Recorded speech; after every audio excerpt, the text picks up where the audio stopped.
los días jueves con su columna Tantos Besos, que da inicio en este momento, en la que hablamos de vínculos del tercer milenio. La idea es esto: mejorar la manera de relacionarnos, ser un poco más felices, querernos de manera un poco más sana, no pasarla para el orto en las relaciones, no perpetuarnos en relaciones de mierda durante 45 años. No, o sea, eso, ser un poquito felices en la medida que se pueda. Esa es la idea de esta columna. O verás, la que te va, la que no te va, no te va. Y te subirás al tren que te guste. Sí, total. Claro, total, igual nos vamos a morir. Así. Te subirás al tren que te guste, al que no te guste no te subirás. Y bueno, esta es la idea de esta columna. Por lo menos pensar en estas cosas, pensar en las maneras de relacionarnos, en cómo pasaban antes, cómo pasan ahora. El relato que leímos recién, Expertos en Pinchazos, habla de una manera de relacionarnos que si tenés más de 30 y pico, estoy segura que te suena familiar.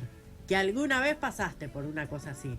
Por uno de estos que se hacían los boludos, que a vos estabas ansieta, desconcertada, que no sabías qué hacer, de qué venía la relación, de si te querían, si no te querían, si podías hacer esto o no podías hacer esto. Estoy segura que alguna vez te sentiste así, y de esto es lo que vamos a hablar. En la condición femenina, hacerse el boludo, masculina, perdón, hacerse el boludo es casi deporte olímpico. Ah, ¿sí? Sí, Mirá, lo hacerte el muerto. Hacerte el muerto. Negá todo y hacete el muerto. Claro. Sí, tirate, claro. Tirate, hacete lesionado y negá todo. ¿Sigue ocurriendo eso? Mira, Bueno, ahí va. Sí, justamente por eso se me ocurrió a mí ponerle como un título que no lo conversé con nadie, digamos, pero que tiene que ver con esto, ¿no? Poder pensar en un caso de masculinidad, ¿no? Un poco jugando con la idea de que, bueno, un caso, entre comillas, es decir, tan casual es que tantos varones o que tantas mujeres incluso estén contando experiencias en este relato, haciendo comentarios a este relato, por ejemplo, que tuvieron experiencias similares. Digamos, ¿de dónde proviene esa casualidad? ¿Es una casualidad que a tanta gente le haya pasado lo mismo, que a tantas mujeres o a tantos varones puedan verse reflejados en ese relato? Y no, digamos, no es una casualidad. No hay un único, no es un caso más, digamos, ¿no? Sino que tiene que ver con esta masculinidad de la que veníamos hablando la semana pasada, que estuvimos conversando acerca de esto de la masculinidad hegemónica, ¿no? Esto de comportamientos que se repiten, que se venían repitiendo en varones, pero que también tienen que ver con las conductas nuestras de las mujeres, sí, o en el caso del vínculo heterosexual, ¿no? Estamos siempre limitándonos a ese análisis porque eso es lo que trata el relato, pero de alguna manera ese comportamiento heterosexual que estaba pautado, aunque no estuviera tan explícito todo el tiempo, que de alguna manera se repetía. Y justamente en el relato hay varias menciones a la repetición, ¿no? Hay una que a mí me parece súper interesante, y ya después le quiero dar entrada a Catalina para que nos aporte también, pero que tiene que ver con la repetición, en donde, Enriqueta, vos expresás que si bien la amante era la misma hace 20 años, todas las noches parecía que era otra, ¿no? claro. Y esto de la repetición en serie, ¿no? Sí. Pensaba, porque en realidad podría haber sido otra. Sí, podría haber sido todas las noches una distinta. Si le hubiera dado bola a una distinta todas las noches, seguramente hubiera sido una Y distinta. a algunos les pasa que les da bola una distinta cada noche. Pero bueno, a otros no. Entonces se conforman con que creer que es otra, pero en realidad este fondo de repetición. Y aunque fueran otras, aunque fuera cada vez una distinta, la repetición está igual. Porque lo que se repite es otra cosa ahí. Lo que se está repitiendo es, digamos, de fondo hay una cosa seriada, ¿no? Algo que reaparece todo el tiempo del mismo modo, aunque fuera otra la persona, ¿no? Claro. Y en ese sentido, como que es también interesante pensar esto de las casualidades, ¿no? De cómo nos reencontramos siempre con lo mismo, ¿no? En el amor, principalmente, ¿no? Porque siempre me encuentro con tipos que hacen tal cosa, porque siempre, claro. Se repiten estos modelos. Yo me acuerdo de amigas de mi vieja fumándose 3 atados de puchos, hablando de el tipo y las cosas que había hecho el tipo, y llenas de angustias y de ansiedades y esperar llamados que no llegaban. y tan mal planteado todo, ¿no? Tan, o sea, no, ¿cuál era el objetivo? Porque aparte para el tipo también era un dolor de huevos, porque llevaban a minas al límite, que por ahí la tipa se le aparecía a las 3 de la mañana desquiciada en la casa a tocarle el timbre. ¿Cuántos casos así? Pero todo porque por mal manejo de esto, ¿no? De las relaciones. Porque se mantenía el status quo. Claro, lo que dice el relato. Sí, y por ahí lo otro que para mí aparece en el relato que es interesante también de nombrar tiene que ver con esas sensaciones de incertidumbre y de inseguridad que se generan en este caso en esas mujeres, digamos, tanto la esposa como la amante, y que tienen que ver con la conducta de ese varón esquiva, ¿no? Sí. Silenciosa, que prefiere no decir hacia dónde va, digamos, y cómo eso también, esa incertidumbre, ese generar esa vulnerabilidad en esas mujeres también forma parte de un goce en algunos varones, es parte del encanto. Y eso no hay que olvidarlo, porque a veces pareciera como que, bueno, livianamente, ese varón va y viene, digamos, sí. O también puede ser una mujer, digamos, pero digamos, esa persona va y viene, pero no, bueno, también puede haber un goce en eso. ¿Y eso qué quiere decir? Que puede haber un enganche con esa conducta en el sentido de repetirla para gozar, digamos. Y esa vulnerabilidad, y de paso le doy la bienvenida a Catalina Barrio, ella es doctora en filosofía, profesora de la Universidad Nacional de Mar del Plata, y sobre todo, como a mí, nos gusta hablar de amor. Esa vulnerabilidad, vos acabás de decir, generan esa vulnerabilidad en las mujeres. Esa vulnerabilidad, ¿puede ser que te la crea alguien de afuera o es una condición propia y claramente mal desarrollada nuestra? Bueno, pensaba cuánto cuesta hacerse cargo, ¿no? De lo que uno quiere hacer. Yo creo que el relato dispara también, al igual que mencionó Cintia en cuanto a la repetición, ¿no? El hacerse cargo, es decir, el elegir lo que uno quiere, ¿no? Sí.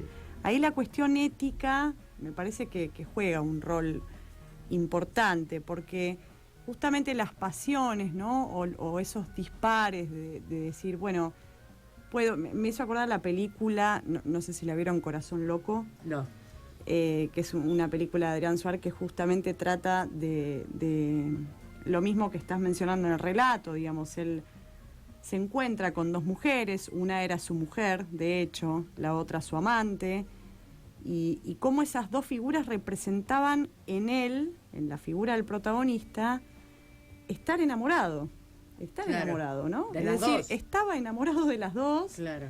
Y a tal punto que en el momento en que él tuvo que elegir qué decisión tomar ante eso, ¿no? Optó por el suicidio, digamos, de decir, mirá. bueno, se No me puedo juntan las dos, no puedo elegir una de las dos porque estoy enamorada de las dos, y se enfrenta en una situación en la que tiene que decidir, y ahí el aspecto de la decisión, digamos, cómo cobra sentido también, y cómo la decisión no es algo propio, ¿no? Sino cargado de un sentido, digamos, y en donde ese sentido, digamos, justamente es el momento de una elección que no es propia, ¿no? Uno dice, bueno, ¿qué elijo?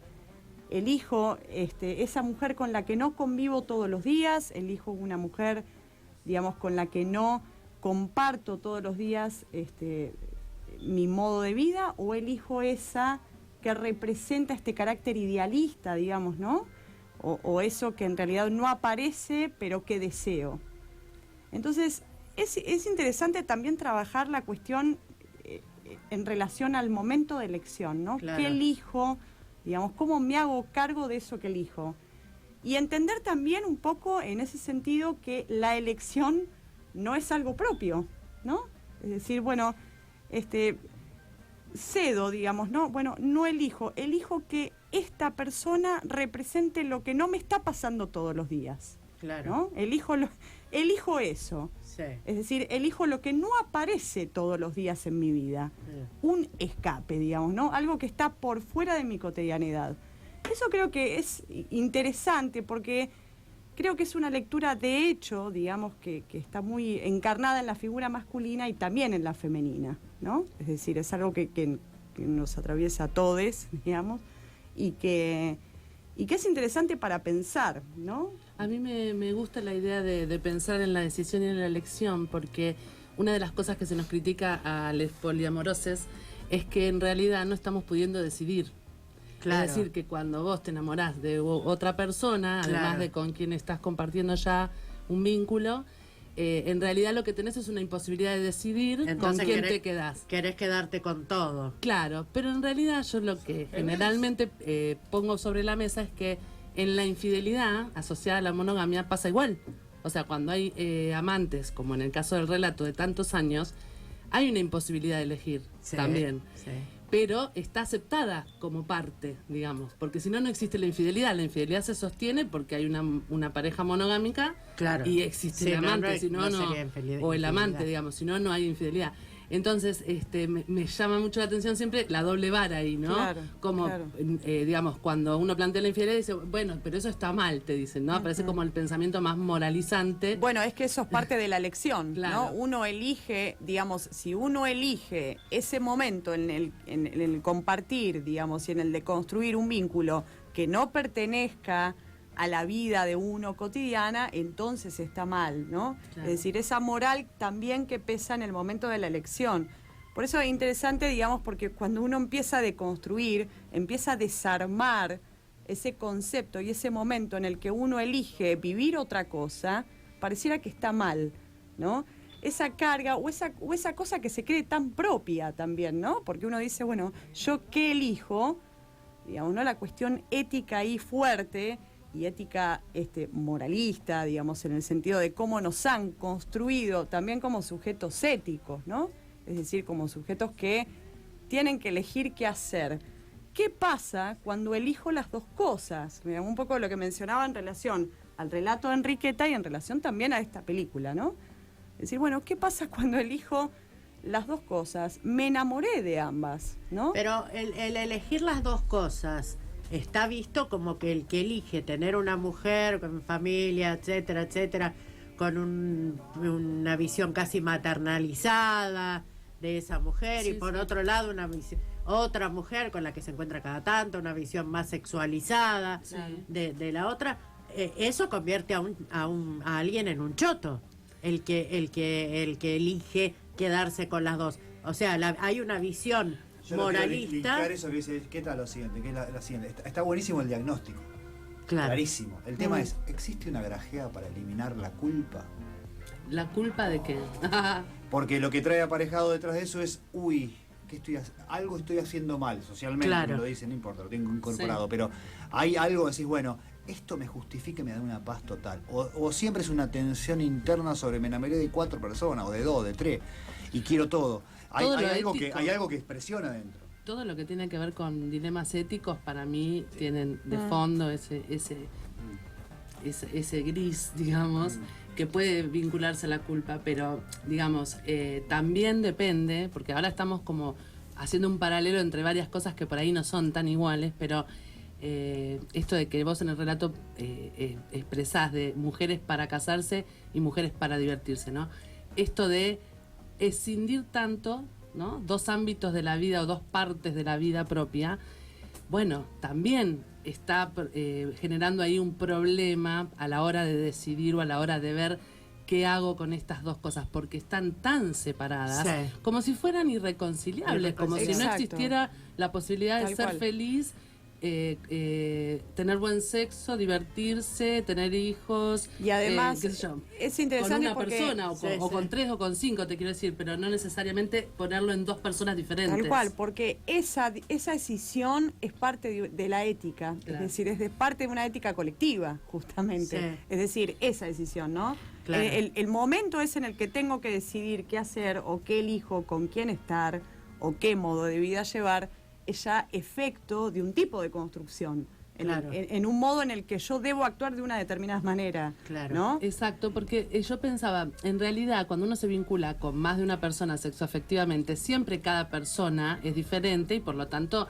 te brinda, y vos te brindás de maneras diferentes. Eso es así. Sí. Ahora, el tener un esquema prearmado en el que una persona dice, bueno, yo voy a tener una persona que viva conmigo todos los días y que me aburra bastante, como para salir y buscar a otra que me divierta y me haga vivir otra parte de la vida, que es la que también quiero desarrollar. Bueno, ese compartimientos así estancos es lo que me parece que hace ruido en el tipo de vínculo, digamos. Sí, no solo hace ruido, sino que lleva a problemas, digamos, Sí, a claro, sufrimientos. El caso bueno, de la persona que personifica a Adrián Suárez en el caso de esta película, el tipo se llega, digamos, llega un momento en el que se quiere en efecto suicidar porque no sabe, digamos, qué decidir, claro, y no puede enfrentar eso. Como una huida, claro. Exacto, ¿no? Después Síndrome de ataque-huida, Claro. que es ancestral desde que éramos cazadores. No poder resolver es lo que te genera la angustia. Tal cual, sí. Así ¿Viste? es. Muy bien, ¿ves?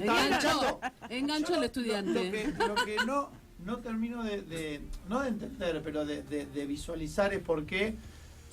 Para mí el secreto está en la libertad de elección, ¿no? Los sesgos que tengas a la hora de elegir.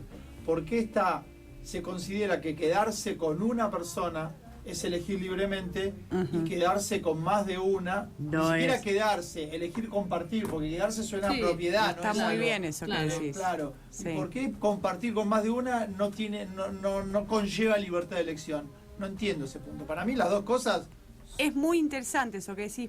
Lo vamos a muy hablar interesante. ahora, chicas, después de la pausa. Una vez que digo algo interesante me mandás después de la pausa. Tenemos